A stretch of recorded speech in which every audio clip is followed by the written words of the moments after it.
but your construct is that you are a star-driven culture. And I don't think that there's no right or wrong there, but we love our movie stars, and we love the value they bring to our film-going experiences. You know, in earlier days, Hindi films were called pan-Indian films because they worked in more states than most other cinemas worked in. But they still didn't really work in the South. And probably Hindi movies were not giving them that rush of adrenaline. The hardcore 70s and 80s Masala entertainers were not being made as much in the 90s onwards, which the South was still making. So that filled an unmet need. Maybe in Hindi, we overestimated the extent to which audiences have changed. And actually what it is they haven't changed as much as their tastes have broadened. I think the beauty of certain films though is that they're able to transcend cultural boundaries, though they are very rooted. Layered narratives, complex characters, long-form storytelling, premium, quality long-form storytelling. That was not something that our country ever had before. We've had more than 1 billion people and a massive South Asian diaspora.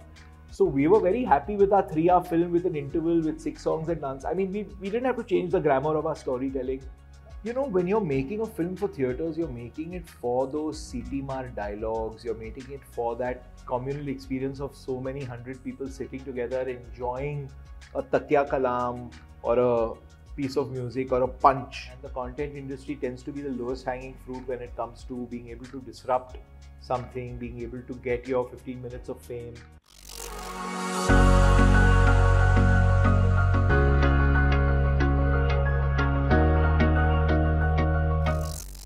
While preparing for this interview, I was actually rewatching a film companion roundtable you did, I think with Karan Johar, Preeti Shahani, and Riya Kapoor and Anil Rai.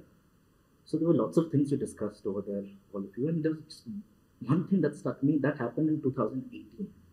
That was before the lockdown. That was before KGF and a lot of other films in South. It was almost more than half a decade ago, yet it feels like it could have been recorded a few months ago. So does that do you agree with that? And then would that imply that we have not made progress? Has the industry stalled? Is it a cyclical process? Why is this happening? It might seem very depressing to hear that, because I mean that effectively could on the surface mean that nothing changes and our challenges remain the same. But I think it speaks to the overall construct of our industry being probably the same, and that's not been affected by COVID. It's not been affected by the lack of audiences in theatres, which is that we are a star-driven culture. So if you're hearing a lot of angst around star fees and around entourage costs, etc., that's something that's existed. I'm sure you pick up a film magazine from the 70s and you talk to, if a producer was giving an interview, then they talk about how so-and-so is charging 20 lakhs a film or something like that. So I don't think those things change. Those things remain the same. What I guess changes are the undercurrents and the trends and but your construct is that you are a star-driven culture. And I don't think that there's no right or wrong there, but we love our movie stars, and we love the value they bring to our film-going experiences. We enjoy idolizing them. We enjoy hero worshipping them. And so when that happens, it tends to be very, very driven by a few films in a year working, and the ability to actually create something big and at scale hinges on your ability to sign on these top stars. And I think that might be the trend that you've seen hasn't changed. But if there's anything else that you notice, then would be happy to address that too. Yeah, because it was what you picked up on, because there was quite a considerable amount of time spent that time over entourage costs. Last 2 months, that is exactly what we've been talking about. So much seems to not have changed, but also, like you said, in that show, in several other shows like that, this phrase was repeated so many times: content is king. But these two can't be existing together, right? Content being king and us being a star-driven industry. They are inherently conflicting each other. I'm not so sure about that, because if it's looked at in a binary way, like nothing is all true. There's no complete objectivity when it comes to these things, because there is nuance. So I'll just give you an example.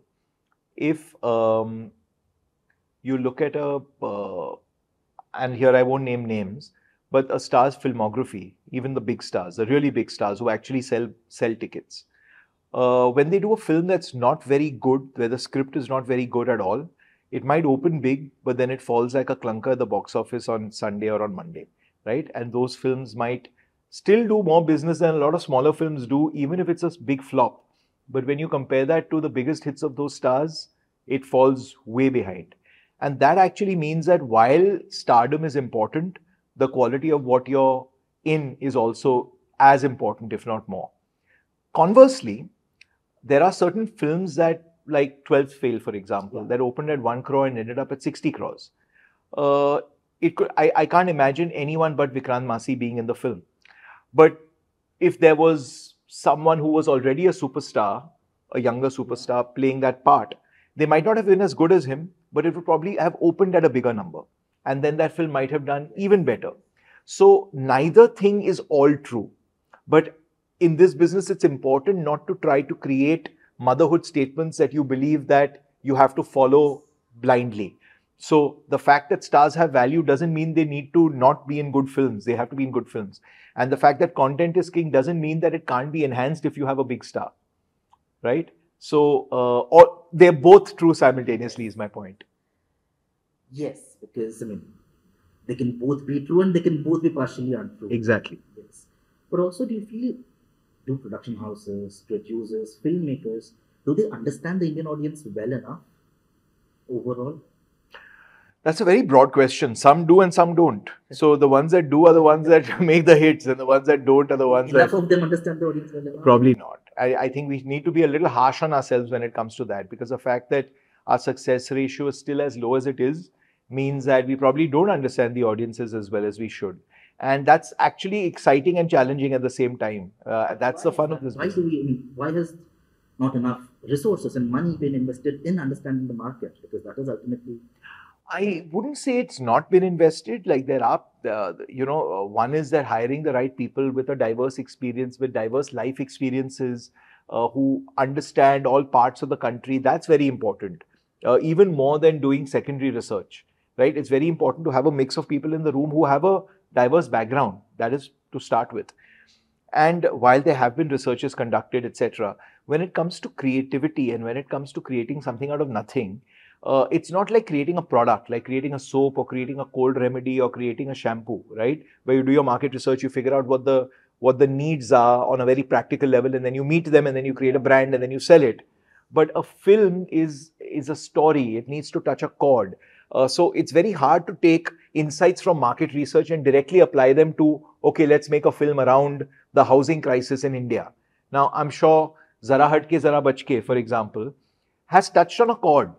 But I don't know whether that came out of research or from someone having this brilliant idea from observed life experience, a writer probably, who's seen friends or family go through this situation and said, wow, this is a subject I want to make a film on. Which is why I feel even more important than research the way that consumer products companies do it, is surrounding yourself with people who are living real lives rather than living in bubbles. And I think we're all guilty of that from time to time. Actually, you just mentioned one thing there about having the diversity in the office room, in discussion rooms. So talking about diversity, the one thing that has changed from 2018 to 2024, post Bahubali, is the rise of the pan-Indian film. I mean, can you please, could you define what is a pan-Indian film?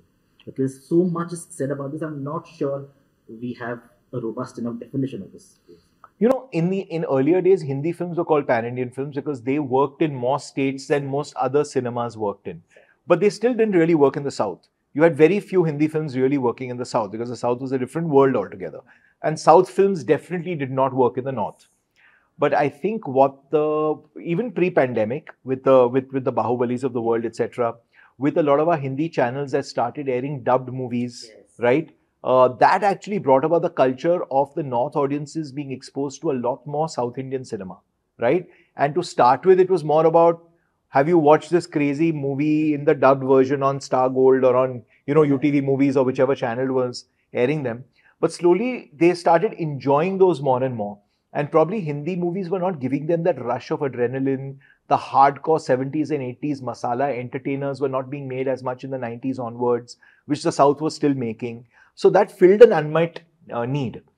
And probably with the pandemic, what happened is because people were cooped up at home, after watching all of the Hindi film library, they started watching South and they started enjoying it. So it became an organic process of them getting exposed to these stars and that sensibility much more. And that's what I think has worked really well.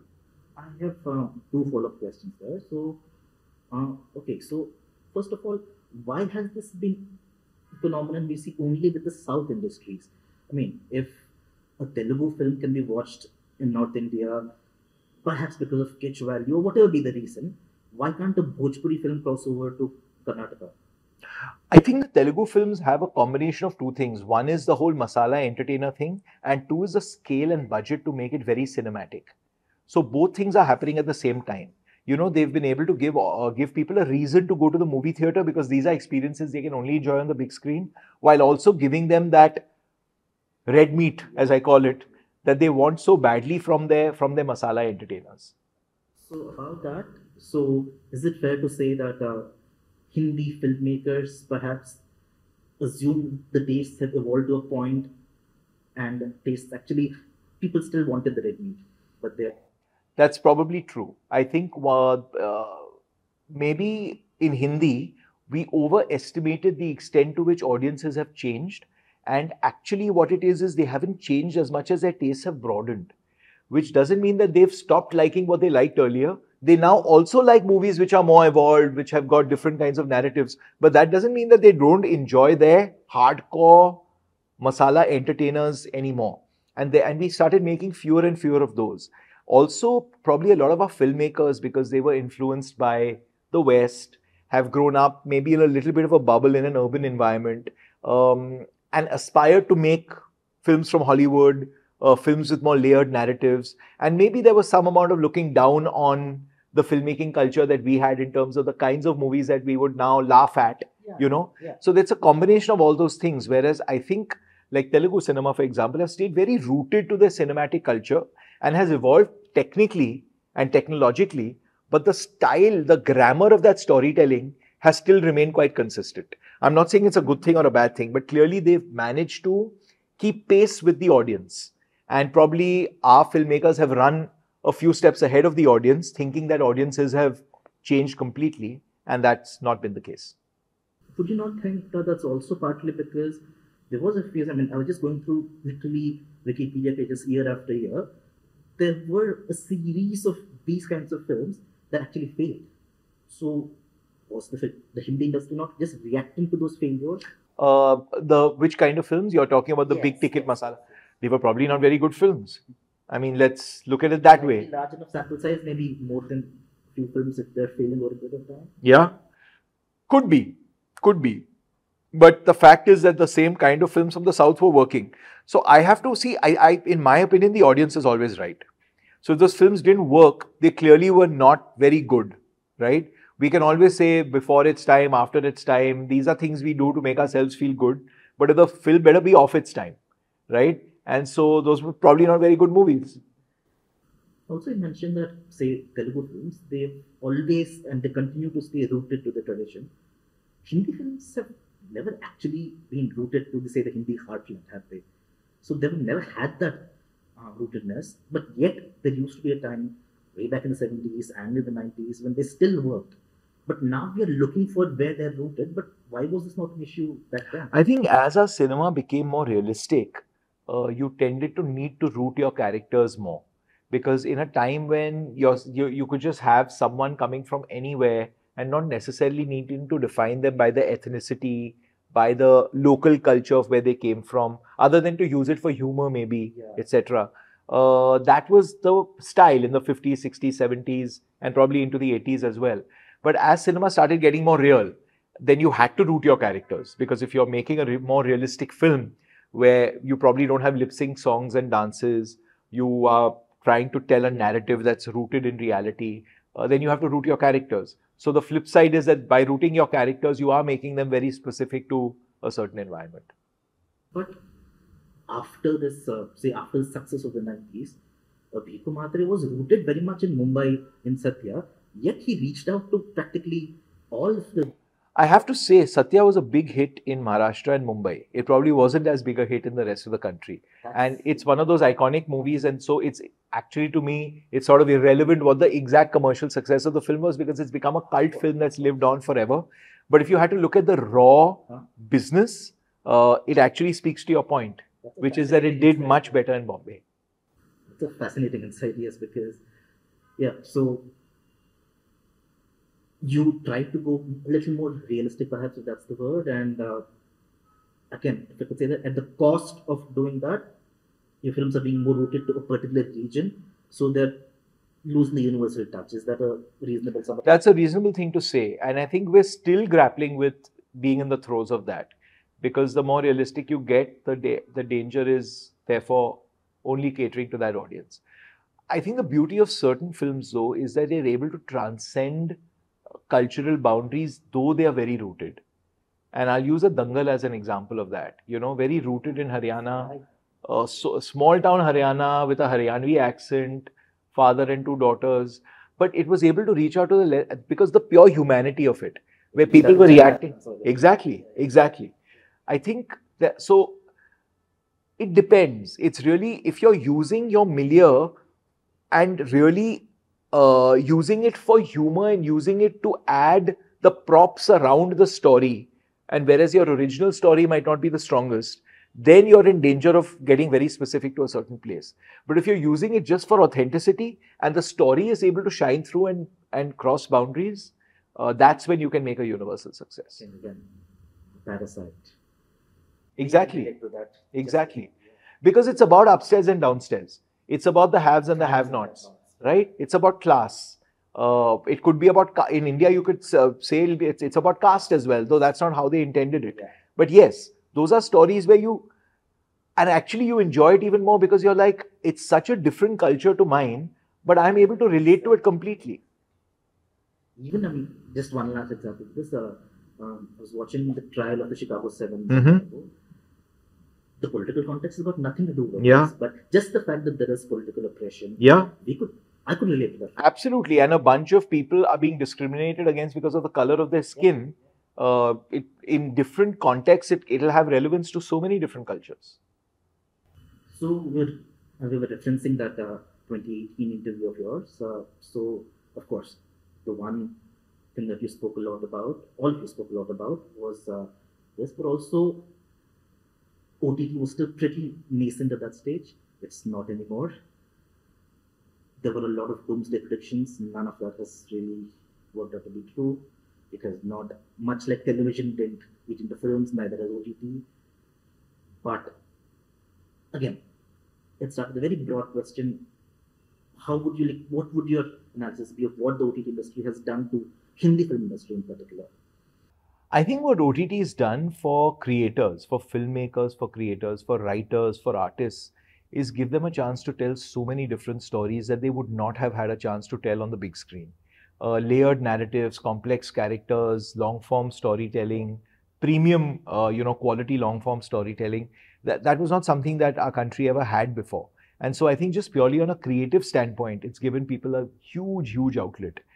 What it's also done is it's broken boundaries within our own country. Like what we were discussing about South movies in the North, and hopefully vice versa will happen as well over the next few years.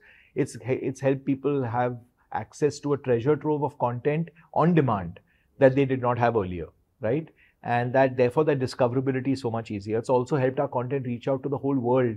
I remember times when we were struggling for theatrical distribution in South America or in parts of Europe, some places in the Middle East and Africa. Today, more than 190 countries or 210 countries, depending on whichever platform you're talking about, at the click of a button, you're available.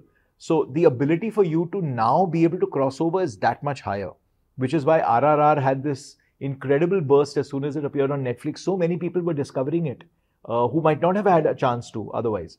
So in that perspective, I think those are all great things. It's also given another revenue stream purely from a business standpoint to producers, both from the theatrical movies and therefore licensing the digital rights, and from the sort of point of view of making movies that go straight to streaming and series.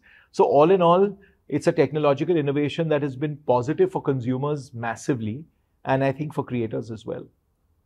I Actually, before I build on that, just one quick, have we, the RRR success story, did we milk that enough?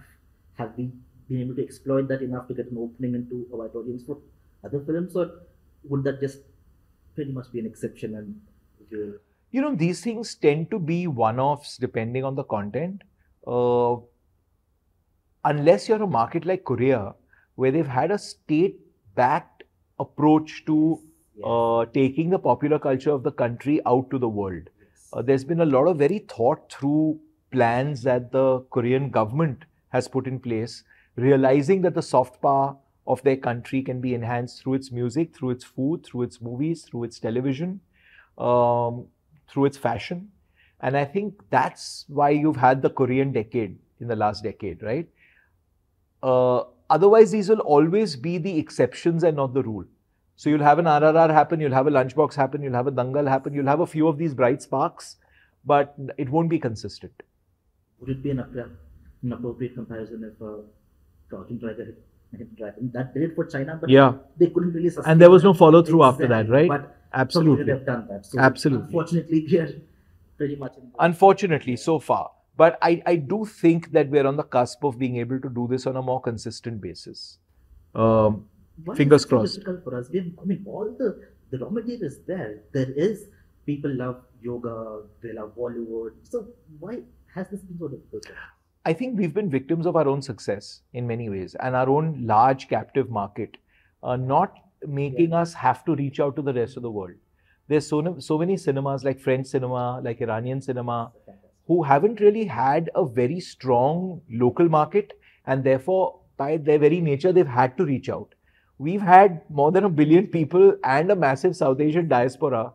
So we were very happy with our 3-hour film with an interval with 6 songs and dance. I mean, we didn't have to change the grammar of our storytelling, nothing, right? But I think now as we get more ambitious and we want to take our content out to the world is when we're actually thinking of, you know, the sort of internationalization of our content. Again, now, much like it, we spoke about how Bollywood perhaps lost its rootedness while trying to go a few steps ahead of the audience. If we try to catch this train and try and reach to an international market, would we again lose what we have in the domestic market? I think that's a very good question. And I think you can't cynically deconstruct this and say, I will now create a movie that travels. You know, you should not, because you might be left nowhere. You might be left without a local market and without an international market for your project. What I think you should do is let the story guide you. If you feel, and you have to be truthful to yourself and be very objective, if you feel something that you've created has universal appeal, then give it the backing that it deserves to be able to reach out to the world. Now, there are some things that you know will work very well domestically, but because it's so rooted in a certain sensibility and style and culture, and normally that happens with comedies, that happens with certain kinds of drama, where it's very, very localized, very specific, then you should not even try. But when you believe that something has that, then you should give it the full shot. Would a Gangster was it as rooted as it is, but also would it not be a good film to kind of take outside? It would, absolutely, and that's why it created a stir when it screened at Kahan, and they screened the both parts back to back, and it was a huge success. Now at that time, maybe the distribution channels were not available to be able to exploit the way that they are today. But I think that's a great example of a film that could absolutely have traveled. We actually diverted a bit. So yeah, you spoke about OTT, and I watched a different interview of yours where you were speaking about how in the West, in Hollywood, there was a 50-year evolution from network television to shows to streaming shows. Actually, I think you were speaking specifically about the role of the showrunner and how we have kind of taken a leap and we have skipped a few steps. How has that worked out? Not too badly, I have to say, because I think the core is strong. Our core storytelling ability is strong. We've had to adapt to a new format, to a new style of working, to so many different things. But our writers have really upped their game and stepped up and taken the challenge on. Where I think what I was talking about the showrunners was, showrunners are these very unique individuals who are supposed to be producers, directors, creative visionaries, studio executives, all in one. It's sort of like which is why they get the created by tag, right? We haven't really had that. We've either had directors or we've had writers and we've had producers, and their roles are very clearly defined. Now that all-in-one thing takes time to develop. Those are different skills, different muscles that you have to exercise, creative and business. And that I think is going to take a little bit longer for people to evolve into. Even if we isolate the showrunner part from this thing, just the journey of OTT, journey to OTT, would you not think that we've still succeeded despite having skipped so many steps? Absolutely. I think we've done really well for ourselves. We can pat ourselves on the back and now try to get better. Again, we spoke about rootedness quite a bit. So our OTT content is not really rooted, is it? Again, yeah. I don't know if we can generalize. You know, you have a show like Kora or a show like Panchayat. You know, these are very rooted. And then you have the more probably urban ones that are not that rooted. So I think you've got all kinds today. You've got all kinds of content out there. I think Panchayat is an exception, but a show like Kora, it is definitely, but the storytelling is not what you're right. Very Western. You're right. Yeah. The style of storytelling is not, but the culture is rooted. So when you're saying rooted, are you referring to the style of storytelling? Yes, the Bollywood or the Hindi or the Indian, the Telugu-ness. This is not something that's working on OTT. Yet it's working in Hindi films in theaters. Of course, that's perhaps it's simply a function of people know what they want to watch at the theater and what. Is that it? Or is it two different sets of people who watch these things? You know, when you're making a film for theaters, you're making it for those CT-mar dialogues. You're making it for that communal experience of so many hundred people sitting together, enjoying a takya kalam or a piece of music or a punch. When you're making something for someone who might just be watching it on their little screen in isolation, sometimes those tend to fall flat. So I do think that some of your style of storytelling does need to adapt to that change in viewing experience as well, which is why you probably don't see that much, of those sort of claptrap dialogues and moments in shows that are on OTT. Having said that, I think because the next generation of audiences, the next bunch of, say, 10 million subscribers, 20 million subscribers, is now going to come from a different strata of society. Because the ones who have had to sign on have already signed on. So I suspect you'll see OTTs getting much more mainstream in their content now in the future. Fascinating. Just one quick question before I come back to what you just said. So the average audience member who is whistling in a theater watching KGF, is he the same person who's also watching Kora on his phone, or are they? I don't know if he's watching Kora. He's watching something on his phone because data costs are the lowest in the world, and the number of hours that Indians spend on streaming is now amongst the highest in the world. And this has become the cheapest form of entertainment. We used to say cinema is the cheapest form of entertainment. Watching something on your mobile device and streaming it is now the cheapest form of entertainment. So he or she is definitely watching something on that phone. Now, what that is going to be what the next round of programming from our streamers is going to actually have to determine, because they are going to be going for that audience much more. So, with the influx of the new audience groups, if it leads to more mainstreaming of OTT content, I think that should only be celebrated, right? Because that's the democratization of content. Yeah, I think they're going to have to balance it out with retaining their existing subscribers, and therefore having content that they are not churning out of, that they are still enjoying, while now catering to a new set of subscribers as well. And because tastes in India can tend to be quite broad, I think you'll have to have a nice smorgasbord of all kinds of content. So you'll have the Koras of the world, you'll have the Hira Mandis, you'll also have the Kapil show, you'll have a mix of things where they'll, like in a Venn diagram, there'll be some who watch just one, and there'll be a center that watches them all. But if the influx, if by sheer weight of numbers, if that's much larger, wouldn't platforms be willing to sacrifice? I'm not so sure, because the ARPUs that they get from the top end, because the kind of packs that they'll subscribe for, they will not want to lose out on that revenue either. So I think the retention and the loyalty building will still remain, while new kind of programming to sort of attract new subscribers will come in. slightly moving to a different subject here. So actually, a little while ago, we spoke about the trial of Chicago 7 and how we could relate to that. OTT, when it was new, it was, I mean, one of the biggest expectations from OTT was that we can now tell whatever story we want. There's no need to be afraid of the censor board. The freedom of expression on OTT was one of its biggest selling point. But is it not? I mean, I find it extremely depressing that there is so much self-censorship on OTT now that even the CBFC would not do that. So, first of all, why is that happening? I mean, it's evident, but why? I think because there is a culture in our country of people getting upset or ticked off or agitated by perceived grievances in content, and the content industry tends to be the lowest hanging fruit when it comes to being able to disrupt something, being able to get your 15 minutes of fame by filing FIRs or by taking someone to court or by creating a disruption or a disturbance. And for anyone looking to attract attention to themselves, this seems to be the easiest way to get it. And therefore, we are, victims of that to a large extent. And I don't think any platform or studio or filmmaker wants, after all the effort that they've put in, for there to be a disruption in the viewing experience of something that they've created. And so that's a cycle that you get into. I'm hoping it gets better. I'm hoping it improves as we evolve as a society, as we evolve as a country. And you can only be hopeful. Just to build on a couple of things there. So the propensity of the Indian audience to get offended isn't it much lesser than perhaps what is now almost caricaturously called the woke left over in the West, and they seemingly get offended a lot more.